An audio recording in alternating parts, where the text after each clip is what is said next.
Well, all right. We have got to talk about something that makes doing shows in New York City very difficult. Well, not just that, it's moving equipment. Now, I've moved equipment in trucks, in taxi cabs, minibus. Maybe I put one in a hansom cab once, but definitely on the New York City subway. And at the sound company that I worked at in New York City, we used to send people with gear on the subway all the time. My buddy John, when he first started, they had him take a two-wheel dolly full of amplifiers, which must have been quite heavy. Ba-gump, ba-gump, ba-gump, ba-gump, down the subway steps, gets on the subway train, and it was one of those deals where there's some kind of police action, something going on, and they had to stop the subway car in the middle of the tunnel. He had to get out with all that stuff and go dragging that down the railroad tracks. I mean, God bless him. What a nightmare it could be just moving gear around the city. You know, it's always tough. So we're doing this show at Bryant Park, and it's the New Yorker Poetry something something. And the thing that makes it so interesting is the host, the MC for this event, is an actor named Werner Klemperer. And he is best known as Colonel Klink in a 60s sitcom called Hogan's Heroes. Now, myself and my buddy Mark Hall, we were huge fans, and we were just like giggling just being around him. And my buddy Mark could not resist but asking him some Hogan's Heroes questions. And the first one he said, you know, did you know that Kinch had a radio in the coffee pot? And he kind of snickered at it, you know, and then poetry people are going up, and then he goes up and introduces them and come back. He stands backstage, and Mark went up to him again. He said, hey, did you know that there was a microphone in the Fuhrer's picture in your office? And yeah, he thought that was a lot less funny, and he wasn't really smirking at that. You know, me and Mark, I thought it was hysterical. You know, so some time goes by later, and Mark goes up to him and goes, "Excuse me, sir," and he goes, "Yes." He goes, "Really? No escapes from Stalag 13?" And he goes, "I've had enough of this."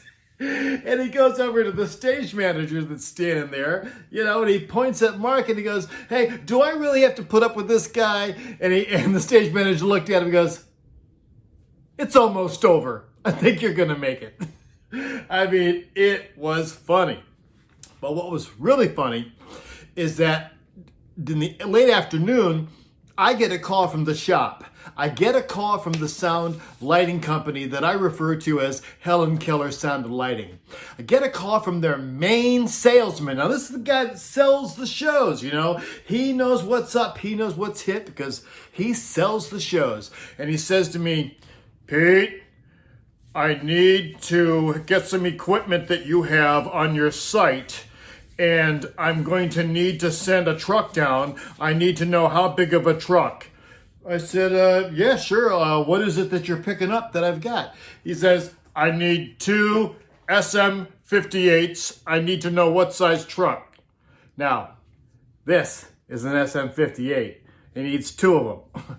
I'm laughing. I think it's hysterical that this guy, who's supposed to be the salesman, has no idea what this very common item is, and let alone what size truck to send. Not because I thought it was so stupid. I just went along and said, "Well, you better send a 24-footer. You know, so some hours go by, and truck shows up. Driver walks up to me. He goes, get the stagehands and load his items on the truck. I said, "I got you covered, man. Here you go, right here." And I hand him the bag with the two microphones in it, right? So he goes back to the truck. He drives away, and that's the last time I thought about it. Last that I thought about it. So then we get to the loadout that night, and the way that the company used to do it is we needed two trucks on that loadout. So they use one driver for the two trucks. First, he shows up and he parks the truck on 41 Street, and then he gets in the subway, he goes back to the shop, and then he gets a truck, drives back into Manhattan. It was a ridiculous system. So we get to the point where the show's over, and I go up to the one of the trucks, and I got some stagehands with me, and we're ready to start the loadout. I'm ready to walk up to 2 empty trucks, fill it with all the stuff that we have in this park, and get out of here and go home. We open up the door of the first truck, and what is it? It's filled with equipment all the way to the back. You know, that means that there's probably some show going on somewhere missing all this gear. I said to the driver, I said, you didn't notice that this truck's a little heavy? He just stares at me. All right, okay. We go to the next truck. Open up the door. It was filled with my boss's furniture all the way to the back. I really?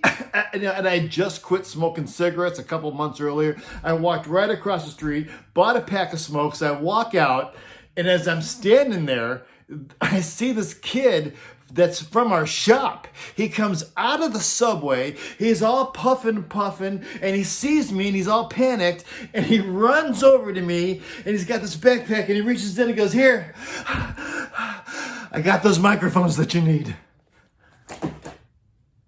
Only in New York.